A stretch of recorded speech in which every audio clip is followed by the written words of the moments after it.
ये है असम का उरपाद बील। दूर दूर तक फैला ये आर्द्रभूमि यानी वेटलैंड देखने में भले हरा भरा लगे, लेकिन इसी हरियाली में एक बड़ी समस्या रही है जलकुंभी। तेजी से फैलने वाला ये पौधा पानी की सतह को ढक लेता है, मछलियों को नुकसान पहुंचाता है और पूरे वेटलैंड का संतुलन बिगाड़ देता है।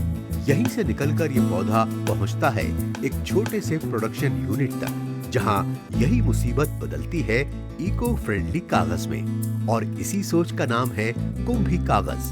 रूपंकर और अंकित धर द्वारा शुरू किया गया ये एक ऐसा स्टार्टअप है जो जलकुंभी से कागज और स्टेशनरी उत्पाद बनाकर पर्यावरण और रोजगार दोनों को नई दिशा दे रहा है। जो जलकुंभी है, जिसे हम लोग इंग्लिश में वाटर हाइसिंथ कहते हैं, सो ये एक खरपतवार है जो हमारे वेटलैंड इकोसिस्टम को बर्बाद कर रहा है। तो यही जानने के बाद, इसके ऊपर थोड़ा डिटेल्स करने के बाद, इसी का फाइबर को एक्सट्रैक्ट करने के बाद हम लोग इससे पेपर बनाने लगे। झील से निकली जलकुंभी जब प्रोडक्शन यूनिट तक पहुंचती है, तब यहाँ इसे सुखाया जाता है, फाइबर अलग किया जाता है, फिर उसी से तैयार होता है गूदा। मशीनों और हाथों की मेहनत से बनती हैं कागज की शीट्स। इन शीट से तैयार होती हैं नोटबुक, डायरी और अलग-अलग स्टेशनरी प्रोडक्ट। कुंभी कागज की सोच साफ है, लोकल संसाधन, लोकल लोगों के साथ और सस्टेनेबल प्रोडक्ट। डिजिटल प्लेटफॉर्म्स ने भी इस सफर को नई रफ्तार दी है। अब ये स्टार्टअप सिर्फ स्थानीय बाजार तक सीमित नहीं, बल्कि ऑनलाइन के जरिए देश भर के ग्राहकों तक पहुंच रहा है। डिजिटल इंडिया की वजह से हमें बहुत सुविधा प्राप्त हुई है। हमारा जो बैंडविड्थ है सेल करने का, पहले हम लोग ऑफलाइन में जाते थे, ऑफलाइन मार्केट प्लेसेस पे डिपेंडेंट थे। तो ऑफलाइन मार्केट प्लेसेस में बहुत दिक्कत आता था कि हम लोग को जो सेलर्स हैं उनके ऊपर डिपेंडेंट रहना पड़ता था।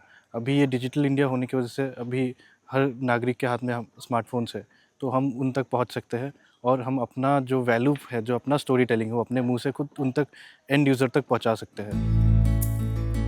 इस काम से आसपास के कई परिवार जुड़ चुके हैं।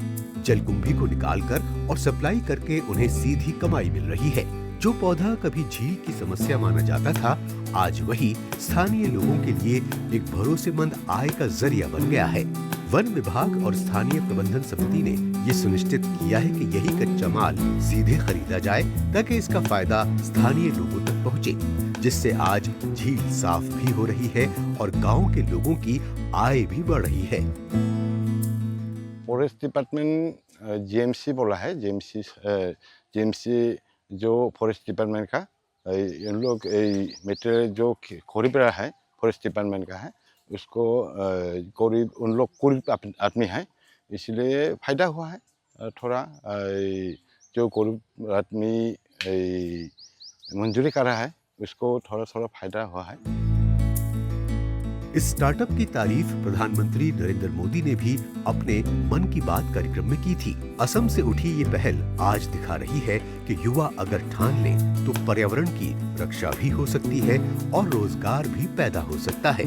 जो पौधा कभी झीलों के लिए बोझ था, आज वही बन चुका है नई सोच, नई कमाई और नई पहचान का प्रतीक। और यही है नए भारत की असली स्टार्टअप कहानी।